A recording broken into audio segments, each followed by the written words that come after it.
அமெரிக்க அதிபர் Donald Trump மற்றும் ரஷ்ய அதிபர் விளாடிமிர் புட்டின் ஆகியோர் சமீபத்தில் தொலைபேசியில் உரையாடினர். உக்ரைன் போரை முடிவுக்கு கொண்டு வருவதற்கான பேச்சுவார்த்தைகளை உடனடியாக தொடங்க இரண்டு பேரும் ஒப்புக்கொண்டனர். டிரம்ப் இதோடு நிற்காமல் ரஷ்யாவுடன் பேச்சுவார்த்தையும் நடத்தவுள்ளார். டிரம்ப் எடுத்த இந்த முயற்சி மொத்த ஐரோப்பிய கண்டத்தையும் அதிரவிட்டுள்ளது. ஏறக்குறைய 3 ஆண்டுகால போரை முடிவுக்கு கொண்டு வருவதற்கான பேச்சுவார்த்தைகளை தொடங்க உள்ளனர். ரஷ்ய அதிபர் விளாடிமிர் புட்டினை அமெரிக்க அதிபர் டிரம்ப் சந்திக்க உள்ளார். இவர்கள் இருவருக்கும் இடையிலான சந்திப்பு சவுதி அரேபியாவில் நடக்கவுள்ளது. இது அமைதி பேச்சுவார்த்தை மூலம் உக்ரைன் ரஷ்யா போர் முடிவிற்கு வரும் என்று எதிர்பார்க்கப்படுகிறது.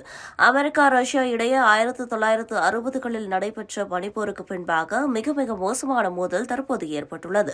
இதுவரை இல்லாத அளவிற்கு அமெரிக்கா ரஷ்யா இடையிலான உறவில் பெரும் விரிசல் ஏற்பட்டுள்ளது. இதற்கான காரணம் உக்ரைன் நாட்டோ படையில் இணைய விரும்பியது. இதற்கு முயற்சிகளை செய்தது. சோவியத் யூனியன் ஒன்றாக இருந்தபோது ரஷ்யாவும் உக்ரைனும் ஒன்றாக இருந்த நாடுகள் ஆகும். அதன்பின் 1991 டிசம்பரில் சோவியத் யூனியன் உடைந்தபோது உக்ரைன் தனியாக பிரிந்தது. இப்படிப்பட்ட நிலையில் உக்ரைன் நாட்டோவில் இணைந்ததால் அது ரஷ்யாவிற்கு ஆபத்து. ஏற்கனவே ரஷ்யா மற்றும் அதை சுற்றியிருந்த பெரும்பாலான பழைய சோவியத் நாடுகள் அமெரிக்காவின் நாட்டோ படையில் இணைந்துவிட்டது. இதில் உக்ரைனும் இணைந்தால் அது ரஷ்யாவிற்கு பெரிய சிக்கலாகும். பாதுகாப்பு ரீதியாக ரஷ்யாவிற்கு நாட்டோ வைக்கும் செக்காக இது அமைந்துவிடும். இதனால் உக்ரைனை நாட்டோ படையில் சேரவிடாமல் தடுக்க ரஷ்யா தீவிர முயற்சி எடுத்து வருகிறது. இப்படிப்பட்ட நிலையில்தான் இரண்டு நாடுகளுக்கும் இடையே போர் ஏற்பட்டுள்ளது. இதனையடுத்து அமெரிக்க அதிபர் டொனால்டு டிரம்ப் மற்றும் ரஷ்ய அதிபர் விளாடிமிர் புட்டின் ஆகியோர் சமீபத்தில் தொலைபேசியில் உரையாடினர். உக்ரைன் போரை முடிவுக்கு கொண்டு வருவதற்கான பேச்சுவார்த்தைகளை உடனடியாக தொடங்க இரண்டு பேரும் ஒப்புக்கொண்டனர். புட்டினுடன் நேரடியாக டிரம்ப் சந்திப்பு நடத்தவுள்ளார். டிரம்ப் எடுத்த இந்த முயற்சி மொத்த ஐரோப்பிய கண்டங்களையும் அதிரவிட்டுள்ளது.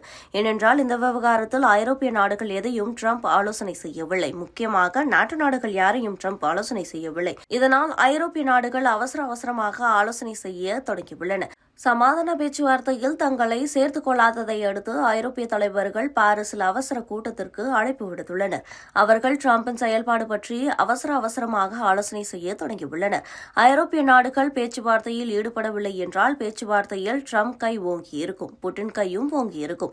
டிரம்பிற்கும் உக்ரைனை பெரிதாக பிடிக்காத காரணத்தால் உக்ரைனை அழுத்தி அந்த நாட்டிற்கு எதிரான முடிவை எடுக்க வாய்ப்புள்ளது.